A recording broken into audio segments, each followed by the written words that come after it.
Hi everyone, my name is Peter Zimmerman. I am a Senior Director in the Development Division at Toronto Community Housing, and I'm Andrew Delzato. I'm the VP of Business Development at Tridel. this is one of a number of opportunities for residents of Regent Park to get involved in the planning of the future. So phases 4 and 5, which are the blocks along Gerrard between River and almost all the way down to Parliament. There's going to be an opportunity for you to To talk about themes and elements for the future last phases of Regent Park, to have you engaged and influence the design so we can make this a complete community.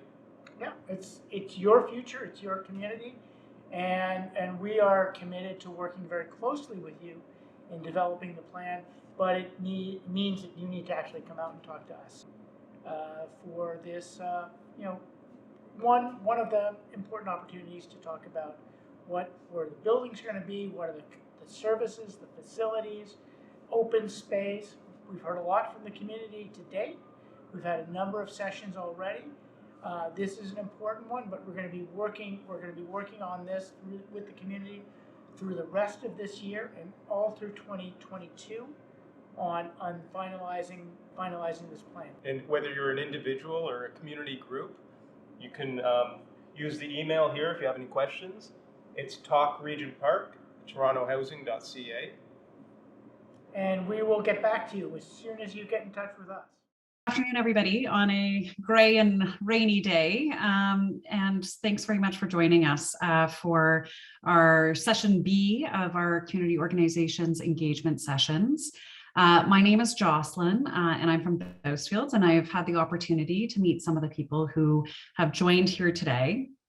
And I'll be helping to facilitate today's session. Welcome back to everybody who joined us before for the first session, and welcome also to those who are new to today's meeting.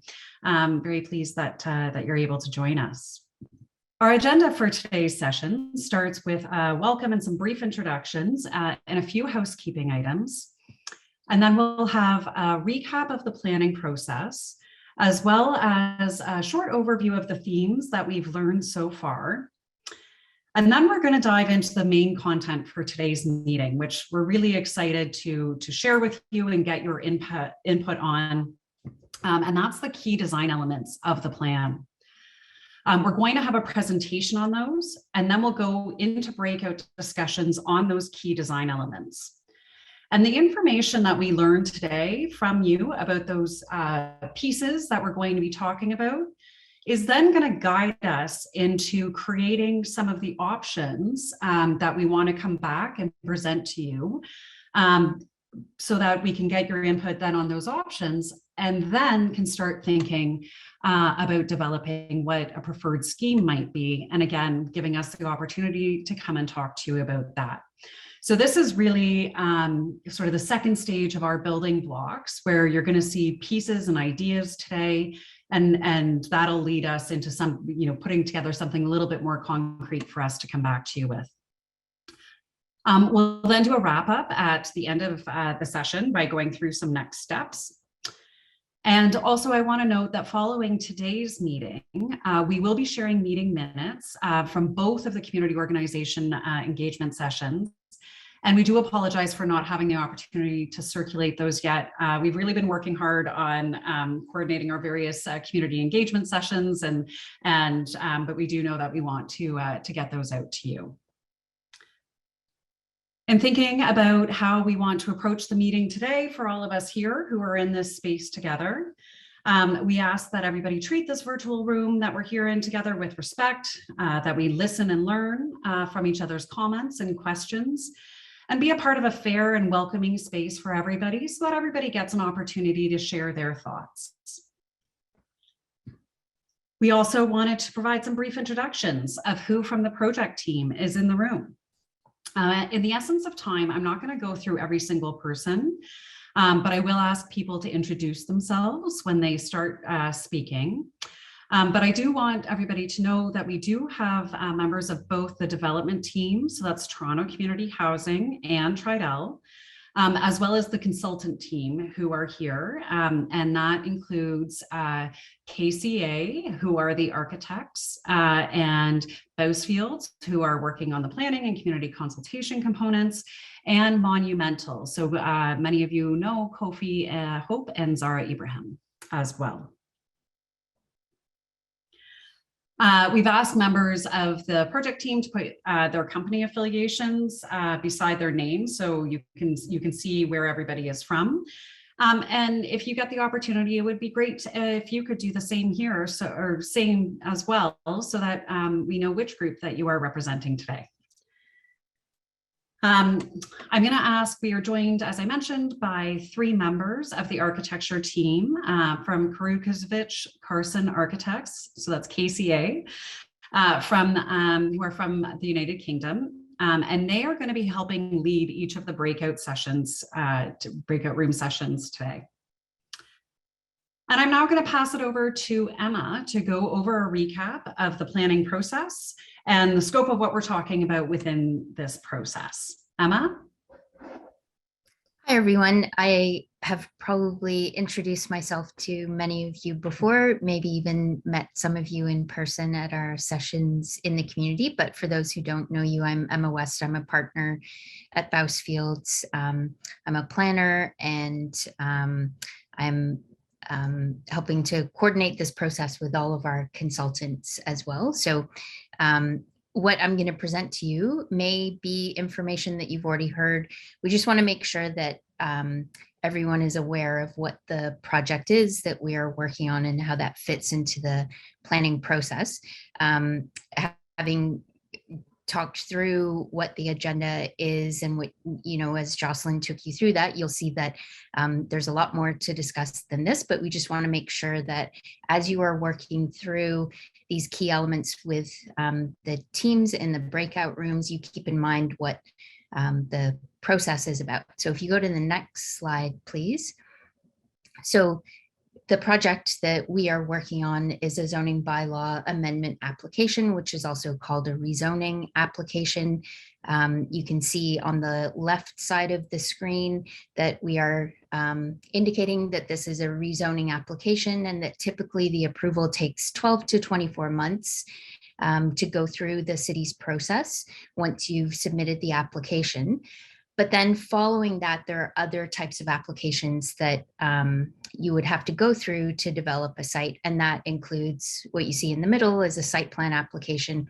That's an application that gets into more detail than a rezoning application.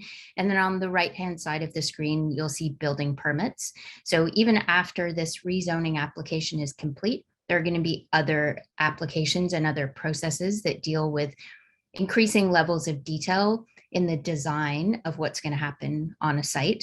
And there are different timelines associated with site plan applications and building permits. And more than likely, there will be multiple site plan applications because typically you deal with 1 or 2 buildings or a block in one site plan application. And then you would have separate site plan applications as you go through different phases of development. So as I said, we are working on the rezoning application.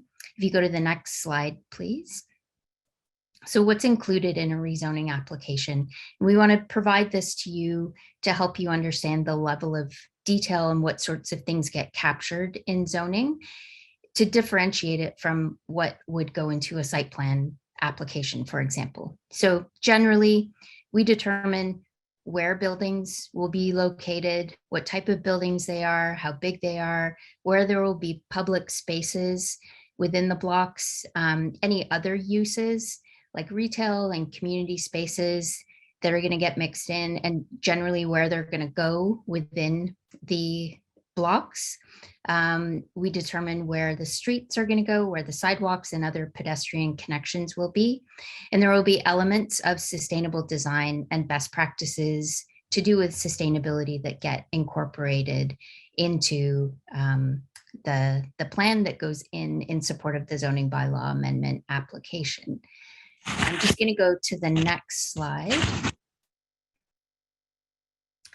So just in general, and I know some of you have seen this before, but what we want to convey with this slide is that the rezoning process takes 12 to 24 months as a typical process for the City of Toronto these days. I know that their website speaks to a different timeline, but that's not the timeline that's realistic in terms of how they can process an application and review it. 12 to 24 months is what we see as a typical timeline. So this illustration helps you understand, obviously in the red on the left-hand side, where we are today. We are before the application has been submitted. And you can see as you go along the bar here that there are opportunities for comments from the community and from the city. And those get integrated into resubmissions. The green triangles that sit behind the bars are the community engagement input process that work in tandem with the city's review process. And so we make the initial application. You can see that the green triangle is there even before the application gets submitted. And obviously we're talking to you today. We're going to have sessions in the community upcoming, but we've already had some. So we'll keep having that engagement leading up to the application submission. The application goes in, it gets reviewed by staff. We continue to have conversations like this one and with the community. We take that information that we receive from the community and groups such as this, and also from city staff. We look at the plans and the materials that have been submitted with the application. Those get updated. We do a resubmission, and that process repeats. So getting input, feedback, engaging, updating, that goes on until we get to a point in the process where the city is ready to write their final report, which goes to community council. And then from community council, it would go to city council for their approval. And then even after that, there's one more little step in the process where you have to get the bylaw enacted, and that's typically at a separate council meeting. And then after that, as I mentioned, there would be site plan applications that would really get into the detail of what happens in the site. So I'm going to hand it back to Jocelyn. Okay, I'm going to ask if we can that we're going to keep going because I think everybody's going to be excited to see what we have here today, and understanding that there will be a conversation that happens about that as well, because I think there is a recognition of the importance of it. The next section of what we're going to talk about, or what I want to share with you today, is the briefest of overviews of what we've learned so far. And this is not to suggest that there isn't so much of people's input and feedback that we are still going through. And it means we need more time to be able to properly go through that, because we've had conversations with people in August at the meet and greets. We had the community design pop-ups. The community walks were incredibly valuable in terms of people, taking us around the neighborhood, telling us things. And there was a great deal of feedback that we got there, as well as from the First Coast session. We also had the survey. And so what we've prepared for today is generally the identification of themes of what the feedback that we've been receiving, what those themes are, and I'll describe a little bit about them. And here are just some images of the events, and actually what the board that we're pointing at there. I'm sure everybody's very familiar with it, but it's really neat to see the old community board, old map of the neighborhood.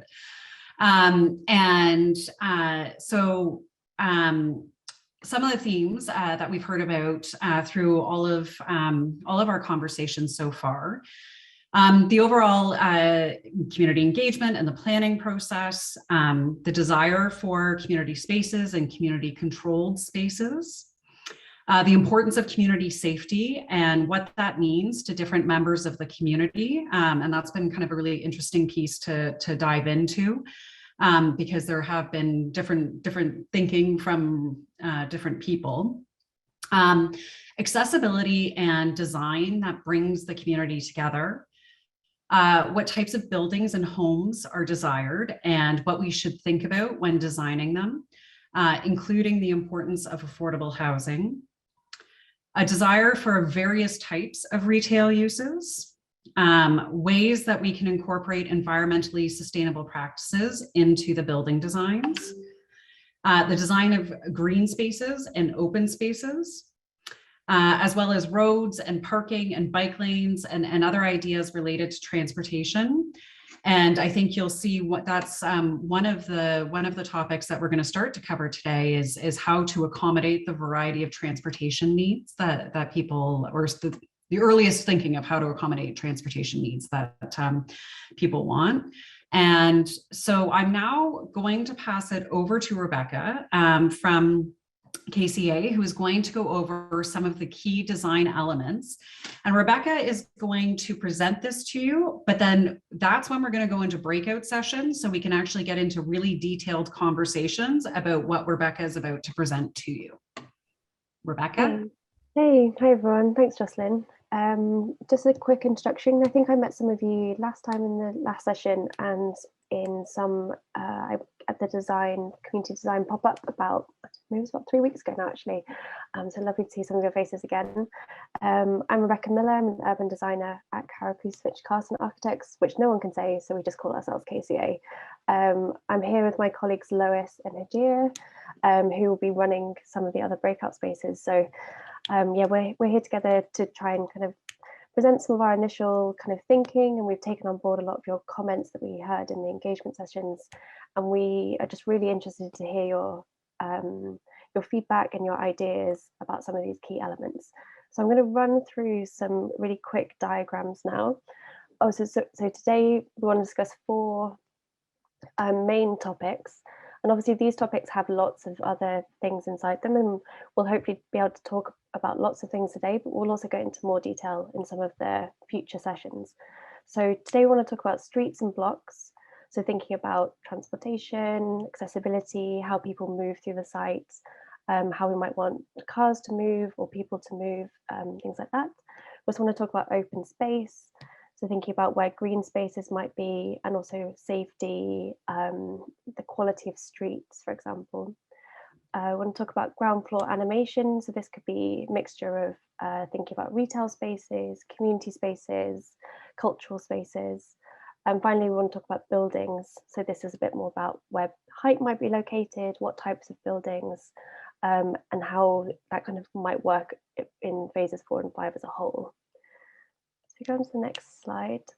So I'm going to run through these diagrams now, but we're going to have all of these visible in the breakout spaces, and we can go into them all in a bit more detail then. So maybe save any questions, or if there's any immediate questions, just let me know, or otherwise we can answer them in the breakout sessions. So we've tried to summarize 3 approaches for each of the 4 topics.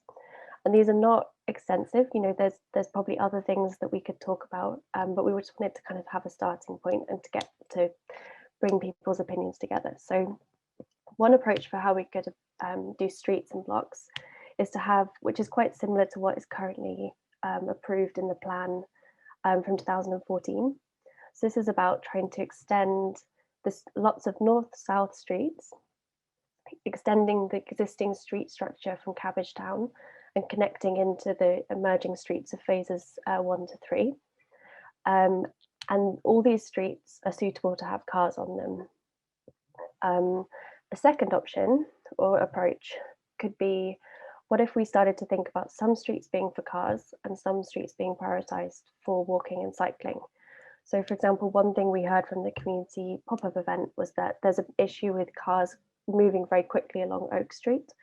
And what if we could change some of the character of Oak Street so that it's better for walking and cycling and extending the park? And you could maybe start to think about different types of streets. A third option or approach could be, what if you start breaking up some of those blocks and having smaller blocks with more pedestrian and cycle connections through them, and having more permeability and more routes through, and creating a more kind of connected neighborhood, for example. So these are 3 approaches for streets that we'd love to hear your opinion on in the breakout spaces. If we just keep going, so we've got the same approach for open spaces. So one approach could be, you've got Regent Park, which is already such a great central park for the whole of the community. What if we extend that and we create an even bigger open space in the center of phases 4 and 5? And this creates a real kind of a hub that brings people into the center of the plan. So that could be one approach. A second approach could be, what if you create a linear park and you extend it east-west through the site, and you create a very different space from the Regent Park, but it's got this kind of quite special character.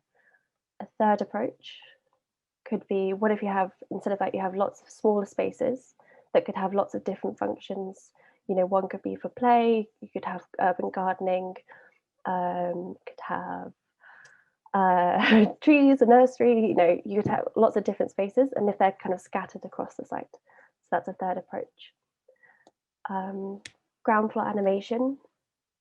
So we've been focusing mainly on thinking about where you might provide cultural and community space and retail space, because these are the 2 kind of things that we found have been very important to people. So one approach could be, you create a civic and cultural hub at the center of the site, which is the yellow section, and then you have a few larger retail units focused along Oak Street. A second approach could be, maybe you have lots of small retail units along Gerrard Street, almost like a main street, like Parliament Street, kind of creating a kind of a retail focus along that road. And then what if you have community uses, again, focused on the edge of Regent Park, and kind of framing that space. And then a third approach, similar to the open space, what if you scattered that around and you actually had a lot more, but smaller retail and community spaces that were scattered across the area? And we're really interested to hear your thoughts about the pros and cons of that option. Finally, buildings. So this is, we're really interested to start thinking about where different types of buildings might be located, different heights and densities. So a first option could be very similar to what is approved in the 2014 plan, which is having a few key tall buildings, mainly focused on the south edge of the site along Oak Street, but with some kind of lower rise more in the center of the plan. A second approach could be, what if you actually have the lower rise to the north of the development, facing onto Gerrard Street, and then you have more of a focus of taller buildings up to the south along Oak Street. And then we've also started to have some thoughts about, what if you started to retain some buildings? You know, there's some interesting heritage and history contained within phases 4 and 5. Maybe there's opportunities to retain some key buildings. And a third approach could be, what if you pushed the height and some of the taller buildings to the edges of the site? So you create a kind of lower neighborhood within the center, and you push some of the taller elements to the edges. And these are, you know, there's multiple options within all of these things, and we're very aware that there's multiple things that we could test, and we're really excited to talk to you about this today. I'm just going to do a few minutes of sort of wrap up and next steps so that everybody knows what those are. So in terms of going forward, we will be using this feedback to inform a series of design concepts that we would like to go over with you at our next session, which will be probably somewhere in the range of 4 to 5 weeks, and we can communicate out that date to you when we have it available.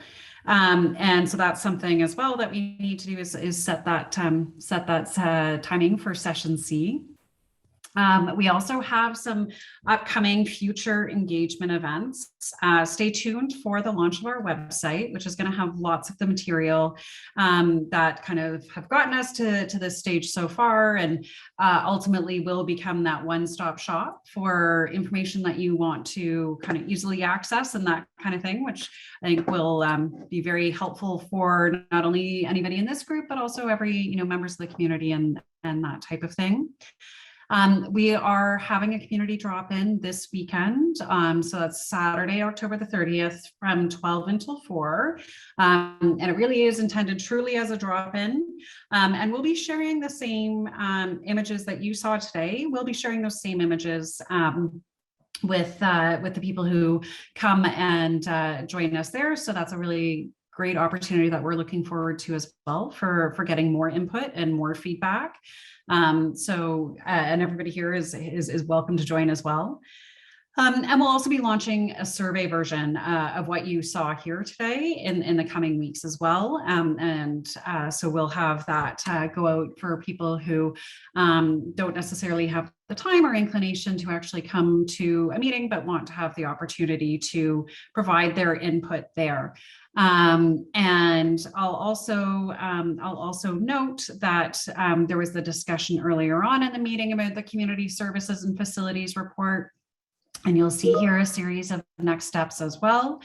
And so that is coming up as well. So I think there's been a discussion potentially about the first initial prep meeting being on November 1st. You can communicate if you would like to be a part of that discussion as well. And you'll see here there's kind of a three series of meetings to be a part of that. The last thing I'll say is a big thank you to everybody who joined us for today. We really appreciate you taking time out of your day to be a part of this, to help us to continue to understand priorities and information and everything else that we can then use as we go forward into creating some of those concepts that will start to draw from the process that we've had so far. We're looking forward to our next session with you, and also hopefully seeing some of you either this weekend or at other upcoming events. And as always, please don't hesitate to follow up if you have any questions. And I hope that everybody has a great day, and we will sign off for now. Thanks very much, everybody. See you soon.